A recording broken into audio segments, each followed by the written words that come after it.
हमारे YouTube channel पर स्वागत है। तो आज हमने जो अपनी क्विक रिवीजन की जो श्रृंखला चला रखी है, जिसमें हम बहुत ही कम टाइम में आपको बहुत ही जल्दी रिवीजन कराते हैं। और इसमें आज हम लेके आए हैं साइंस से संबंधित, यानी कि आपके विज्ञान से संबंधित, उसमें भी बायो से संबंधित जो भी मोस्ट इंपोर्टेंट क्वेश्चन होते हैं, जो आपके प्रीवियस ईयरली में पूछे गए हैं एग्जामों में, हम उनको लेके आए हैं। तो उनकी हम 1 लाइनर क्वेश्चन लेके आए हैं। चलिए हम जल्दी इसके रिवीजन कर लेते हैं। इधर उधर की बात ना करते हुए हम सीधा अपने क्वेश्चन आंसर पर चलेंगे। तो इसमें हमारा पहला क्वेश्चन आता है फ्रेंड्स कि लाल रक्त कण का निर्माण होता है। जो हमारी बॉडी में जो लाल रक्त होता है, रेड ब्लड सेल्स होते हैं, उनका निर्माण कहाँ होता है? तो आप कह दोगे कि उनका निर्माण अस्थि मज्जा में होता है। कहाँ पर होता है?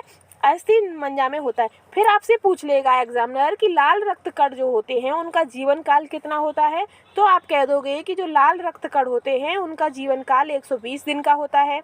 फिर नेक्स्ट आगे आ जाता है कि श्वेत रक्त कण का जीवन काल कितना होता है, यानी कि एक तो लाल रक्त कण हो गया, एक श्वेत रक्त कण हो गया। ये क्या मैटर है भाई? तो ये मैटर ऐसा है कि श्वेत रक्त कण जो होते हैं उनका जीवन काल जो होता है वो 1 से 4 दिन का ही होता है। फिर आता है कि जो श्वेत रक्त कण होते हैं वो किसको कहते हैं, किसे कहते हैं? तो वो आपके ल्यूकोसाइट्स को श्वेत रक्त कण कहते हैं। ठीक है, अब आगे आता है कि लाल रक्त कण को क्या कहते हैं? श्वेत रक्त कण को तो पता चल गया कि उसको ल्यूकोसाइट्स कहते हैं। और लाल रक्त कण को क्या कहेंगे? तो उसको एरिथ्रोसाइट्स कहते हैं। क्या कहते हैं? एरिथ्रोसाइट्स कहते हैं। श्वेत जो आपके व्हाइट ब्लड सेल्स होते हैं उनको ल्यूकोसाइट्स कहते हैं, और रेड ब्लड सेल्स को आपको एरिथ्रोसाइट कहते हैं। ठीक है, अब आगे बढ़ते हैं कि शरीर का ताप नियंत्रक होता है, यानी कि हमारी बॉडी का जो टेम्परेचर होता है वो कैसे नियंत्रक होता है? तो वो आपका हाइपोथैलेमस जो ग्रंथि होती है उसकी वजह से ही आपका शरीर का तापमान जो होता है वो नियंत्रित होता है। ठीक है, हाइपोथैलेमस। ठीक, आगे बढ़ते हैं कि मनुष्य का जो बॉडी होती है, जो मनुष्य की, उसमें सर्वदाता रक्त समूह कौन सा होता है? आपसे पूछ लेगा कि यूनिवर्सल डोनर कौन से होते हैं? तो जिन व्यक्तियों का, जिन मनुष्यों का ओ ग्रुप होता है, ओ ग्रुप वाला ब्लड ग्रुप जो होता है वो आपके यूनिवर्सल डोनर होते हैं, यानी कि सर्वदाता समूह होता है। तो कौन सा रक्त समूह है? तो वो आपका 2 है, यानी कि जो ओ होता है, सॉरी गाइस, जो ओ ब्लड ग्रुप होता है वो किसी को भी चढ़ाया जा सकता है और ये बहुत रेयर ब्लड ग्रुप होता है। ठीक है, अब आगे बढ़ते हैं कि मनुष्य की सर्वग्राही रक्त समूह कौन से होते हैं, यानी यूनिवर्सल रिसेप्टर जो होते हैं, यानी कि उन्हें किसी का भी खून वो ले सकते हैं, किसी भी रक्त समूह का, तो वो आपके होते हैं एबी। जो एबी मनुष्य होते हैं, जिनका एबी ब्लड ग्रुप होता है, वो किसी का भी रक्त को ले सकते हैं। ठीक, सभी रक्तों को वो अपन चढ़वा सकते हैं। फिर इसमें आ जाता है कि रक्तचाप, यानी कि ब्लड प्रेशर मापने के यंत्र को क्या कहा जाता है? तो रक्तचाप मापने की जो यंत्र है उसे क्या कहते हैं? तो उसे कहते हैं शिफ्गोमोमीटर। कौन सा मीटर है? शिफ्गोमोमैनोमीटर। तो इससे आपका क्या होता है? ब्लड प्रेशर का मापन होता है। फिर आता है कि ब्लैक ब्लड बैंक। तो जो ब्लड बैंक होता है वो क्या कहलाता है? तो वो आपका प्लीहा कहलाता है, यानी कि हमारी बॉडी में जो ब्लड बैंक होता है वो क्या होता है? तो वो प्लीहा होता है। फिर आता है कि भोजन का पाचन आरंभ होता है, यानी कि हमारा जो भोजन है उसका जो पाचन या पचने की जो क्रिया है वो कहाँ से स्टार्ट हो जाती है? तो वो आपके मुंह से स्टार्ट हो जाती है। अब आप कहोगे कि मुंह में भोजन कैसे पचता है गाइस?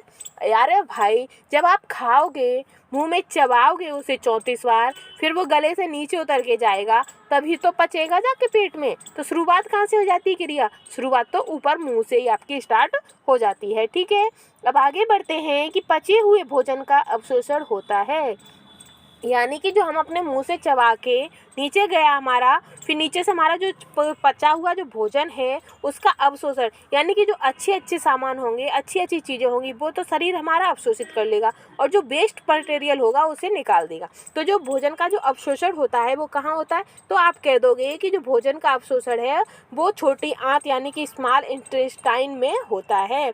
फिर आता है कि पित्त स्त्रावित होता है। तो पित्त कहाँ स्त्रावित होता है? तो आप कह दोगे कि जो पित्त है वो हमारा यकृत के द्वारा स्त्रावित होता है।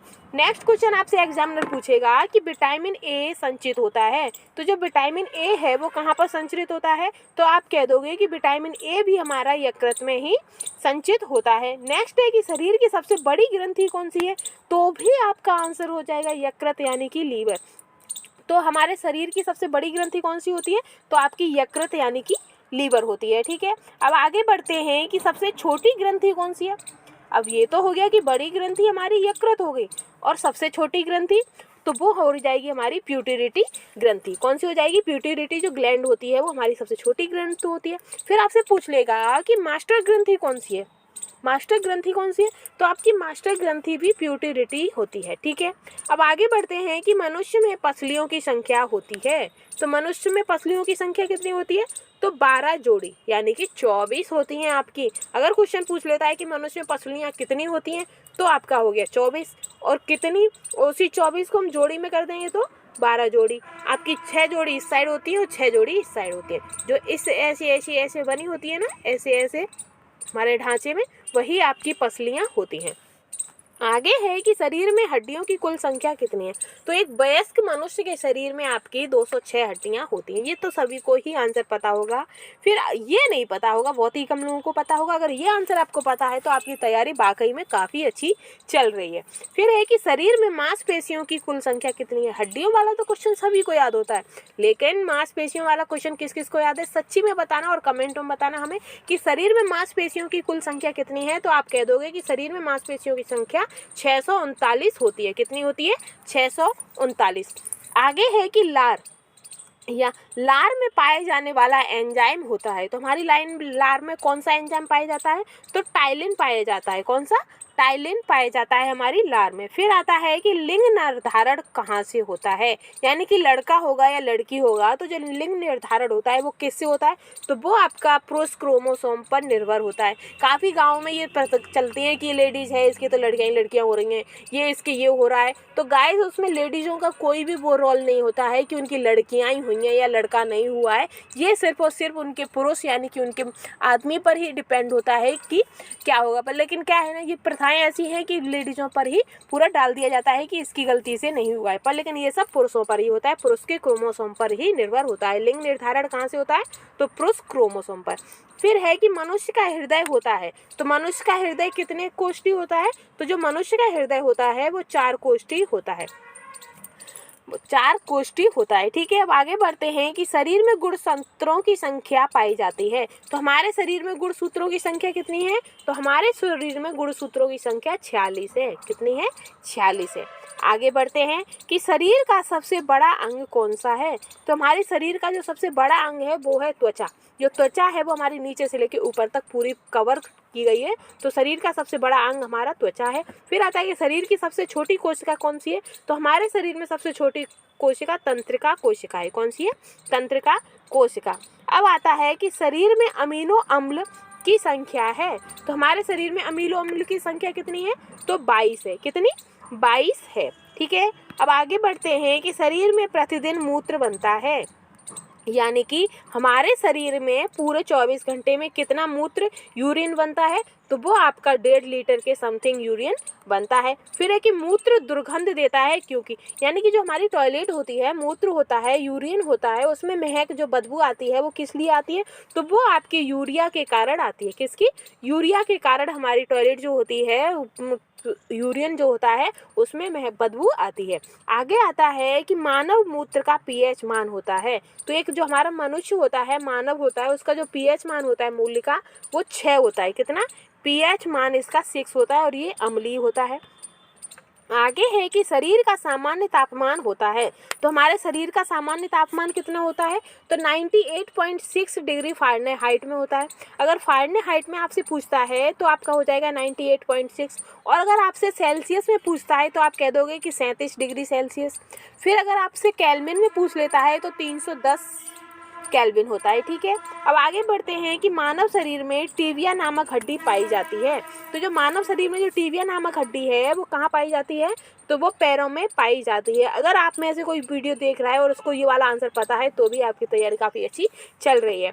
फिर आप हमें कमेंट में बताइएगा कि जो फीमर हड्डी होती है, फीमर, वो कहाँ पाई जाती है। आगे बढ़ते हैं कि दांतों और हड्डियों की संरचना किसके लिए आवश्यक तत्व है, यानी कि जो हमारे दांत हैं और हड्डियां हैं तो उसकी संरचना के लिए आवश्यक तत्व कौन सा होता है? तो वो आपका होता है कैल्शियम और फास्फोरस। ये हमारे दांतों और हड्डियों को मजबूताई प्रदान करते हैं, कैल्शियम और फास्फोरस। आगे बढ़ते हैं कि रुधिर को थक्का जमने यानी कि ब्लड को जमने से में सहायक करता है। तो ब्लड को जमने में कौन सहायक करता है? तो वो आपकी प्लेटलेट्स। अगर आपकी प्लेटलेट्स कम हो जाते हैं तो रुधिर का थक्का नहीं बंधेगा। तो रुधिर को थक्का बनने में कौन करता है? तो प्लेटलेट्स। ठीक है, आगे बढ़ते हैं। और फिर क्वेश्चन आपसे पूछ लेता है एग्जामिनर कि रुधिर का थक्का कौन सी विटामिन की कमी से नहीं बनता है? तो वो आपकी विटामिन के है। ठीक है, आगे है कि मस्तिष्क तथा सिर के अध्ययन से संबंधित है। हमारा मस्तिष्क या सिर के अध्ययन से संबंधित कौन सा है? तो वो आपका है फ्रोनोलॉजी। कौन सा है? फ्रोनोलॉजी। और ये भी क्वेश्चन आपका काफ़ी इंपॉर्टेंट क्वेश्चन है। आगे बढ़ते हैं कि श्वसन के दौरान सर्वाधिक मात्रा में ली गई गैस होती है। तो जब हम सांस लेते हैं तो सबसे ज़्यादा कौन सी गैस हम अंदर ग्रहण कर लेते हैं? तो वो है आपकी नाइट्रोजन। ऑक्सीजन तो हम लेते ही लेते हैं, लेकिन आपको पता होगा कि हमारे वायुमंडल में सबसे ज़्यादा गैस कौन सी है? तो 78% हमारी नाइट्रोजन ही है। और ऑक्सीजन कितनी है? तो 21% के समथिंग हमारी नाइट्रोजन है, बाकी हमारी और गैसें हैं। तो हम जब सांस लेते हैं तो हमारे ऑक्सीजन के साथ साथ हम नाइट्रोजन का भी सबसे ज़्यादा मात्रा में श्वसन कर लेते हैं। फिर आता है कि जीवित जीवाश्म कौन होता है? तो जीवित जीवाश्म आपका साइकस होता है। नेक्स्ट है कि मिनी माता रोग किसके कारण होता है? तो जो मिनी माता रोग है वो आपका जल में मरकरी के प्रदूषण से होता है। कि इसमें जल में जब आपका मरकरी यानी कि पारा का जब लेवल बढ़ जाता है तो मिनी माता रोग हो जाता है। आगे है कि मानव त्वचा का अध्ययन करने वाली विज्ञान कौन सा होता है? तो जो मानव त्वचा का जो अध्ययन करता है वो ड्रेमेटोलॉजी से किया जाता है। तो उस अध्ययन को क्या कहते हैं? ड्रेमेटोलॉजी। आगे आता है कि कीड़ों के अध्ययन करने वाली विज्ञान को क्या कहा जाता है? तो जो कीड़ों का अध्ययन करते हैं तो वो किसके? तो एंटोमोलॉजी।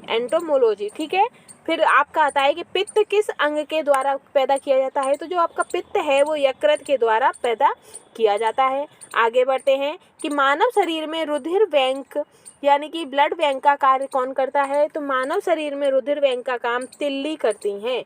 नेक्स्ट है कि शरीर में हीमोग्लोबिन का कार्य होता है। तो हमारे शरीर में हीमोग्लोबिन का कार्य होता है ऑक्सीजन का प्रवाहन करना, यानी कि जो ऑक्सीजन हम सांस ले रहे हैं, ऑक्सीजन ले रहे हैं, उसका पूरी बॉडी में प्रवाहन करना ही हमारे हीमोग्लोबिन का काम होता है।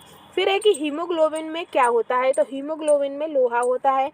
काफ़ी लोग कहेंगे कि हमें एनीमिया हो जाता है या कोई सूखा रोग हो जाता है तो किसकी कमी से? तो हीमोग्लोबिन की कमी से। फिर काफ़ी डॉक्टर्स हमें बताते हैं कि आपको पालक खाना चाहिए, गुड़ खाना चाहिए। तो क्यों बोलते हैं? क्योंकि उसमें आयरन की मात्रा ज़्यादा होती है। अब आपसे क्वेश्चन इसी में ये भी बन गया कि अगर शरीर में हीमोग्लोबिन की कमी है तो हमें क्या खाना चाहिए? तो हमें पालक, गुड़ इत्यादि चीज़ें खानी चाहिए, क्योंकि इसमें आयरन होता है और आयरन की कमी से क्या हो जाता है? तो हमें हीमोग्लोबिन की कमी हो जाती है।